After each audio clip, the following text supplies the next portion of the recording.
Assalamualaikum warahmatullahi wabarakatuh. Baiklah, saya Sapa Nabila, mahasiswa Nusantara Batanghari, Prodi Pendidikan Agama Islam. Tugas ini saya bikin untuk memenuhi mata kuliah filsafat pendidikan ujian tengah semester. Baiklah, di sini saya akan menjelaskan materi mengenai hakikat pendidikan seumur hidup. Konsep pendidikan seumur hidup sebenarnya sudah sejak lama dipikirkan oleh para pakar pendidikan dari zaman ke zaman, apalagi bagi umat agama Islam. Jauh sebelum orang-orang barat mengangkatnya, Islam sudah mengenal pendidikan seumur hidup sebagaimana yang dinyatakan dalam hadis Nabi Muhammad SAW yang berbunyi utlubul ilma minal mahdi ilal lahdi, yang artinya tuntutlah ilmu dari buayan sampai hingga liang lahat. Konsep pendidikan seumur hidup itu merumuskan suatu konsep bahwa proses pendidikan merupakan suatu proses kontinu yang bermula sejak seorang dilahirkan hingga meninggal dunia. Adapun tujuan pendidikan manusia seutuhnya dan seumur hidup ialah sebagai mengembangkan potensi kepribadian manusia sesuai dengan kodrat dan hakikatnya. Selanjutnya, mengingat proses pertumbuhan dan perkembangan kepribadian manusia yang bersifat hidup dan dinamis, maka pendidikan wajar berlangsung selama manusia hidup di dunia ini. Selanjutnya, saya akan menjelaskan mengenai hakikat, metode, dan pendidikan dalam pendidikan Islam. Pendidikan dalam Islam pelaksanaannya membutuhkan metode yang tepat untuk mengantarkan kegiatan pendidikan ke arah tujuan yang dicita-citakan. Bagaimanapun baik sempurnanya suatu pendidikan Islam, ia tidak akan pernah berarti apa-apa makalah tidak memiliki metode atau cara yang tepat dalam mengajar kepada peserta didik. Selanjutnya, secara lintelligik, kata metode berasal dari bahasa Grek yang terdiri dari dua kosakata, yaitu meta yang berarti melalui dan hodos yang berarti jalan. Jadi metode berarti jalan yang dilalui. Metode adalah syarat efisiensinya aktivitas kependidikan Islam. Hal ini berarti bahwa metode termasuk persoalan yang esensial karena tujuan pendidikan Islam itu akan tercapai secara tepat guna manakala jalan yang ditempuh menuju cita-cita tersebut benar-benar tepat. Selanjutnya, adapun dua fungsi, yaitu yang pertama adalah polipragmatis. Metode itu mengandung kegunaan yang serba ganda atau multiple purpose, yaitu metode tertentu pada suatu situasi dan kondisi tertentu dapat dipergunakan untuk merusak pada situasi dan kondisi yang lain dapat digunakan untuk membangun dan memperbaiki. Selanjutnya, monopragmatis adalah metode atau alat yang hanya dapat dipergunakan untuk mencapai satu tujuan saja, misalnya laboratorium umum ilmu alam. Itu hanya dapat digunakan untuk eksperimen bidang ilmu alam, tidak dapat dipergunakan untuk di bidang lainnya seperti bidang matematika, bahasa Inggris maupun biologi. Selanjutnya, saya akan menjelaskan mengenai hubungan proses pendidikan Islam terhadap suatu kaidah bahwa segala alat yang dipergunakan untuk mencapai suatu yang wajib hukumnya wajib pula. Kaidah ini berasal dari usul fiqh, dilihat dari pelaksanaan proses pendidikan Islam yang wajib dikerjakan oleh setiap muslim dan muslimat, maka penggunaan suatu metode yang sesuai adalah wajib pula hukumnya. Selanjutnya, metode yang dipergunakan dalam pendidikan. Al-Ghazali, seorang para ahli fikih dan ahli tasawuf Islam, mengatakan bahwa pembela Islam atau Hujjatul Islam, menurut Al-Ghazali, seorang pendidik agar memperoleh sukses dalam tugasnya harus menggunakan pengaruhnya serta cara yang tepat arahnya.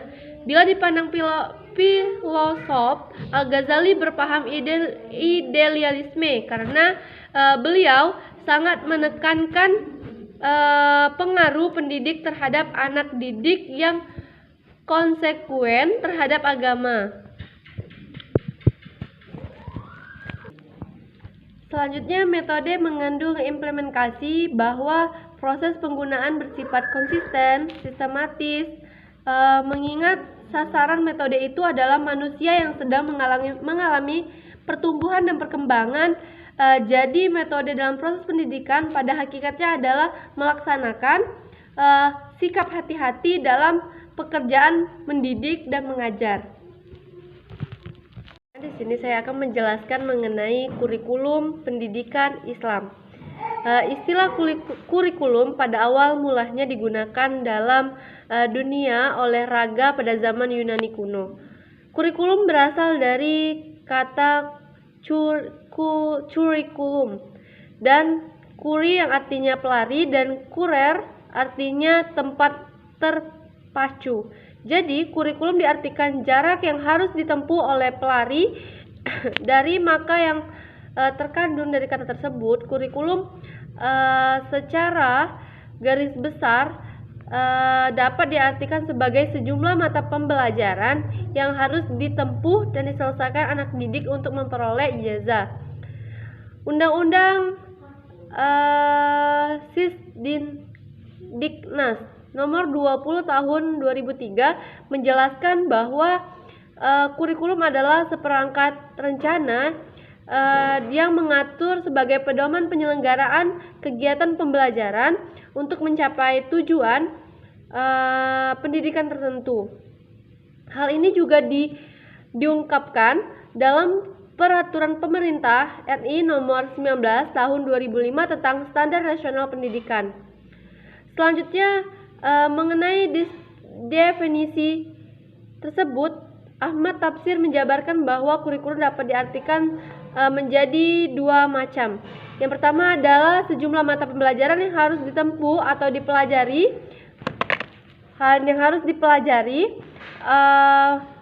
siswa di sekolah atau perguruan tinggi untuk memperoleh ijazah tertentu. Yang kedua, sejumlah mata pembelajaran yang ditawarkan oleh suatu lembaga pendidikan atau jurusan. Kurikulum berasal dari pandangan yang menyatakan kurikulum adalah rencana pembelajaran di suatu sekolah yang sering dikenalkan sebagai pandangan lama atau tradisional. Selanjutnya adalah dapat dilihat dalam surah Al-Baqarah, merupakan suatu surah yang ada di dalam Al-Quran. Dalamnya mengandung kurikulum atau materi pendidikan Islam, yang artinya bukanlah menghadapkan wajahmu ke arah timur dan barat itu suatu kebajikan, akan tetapi sesungguhnya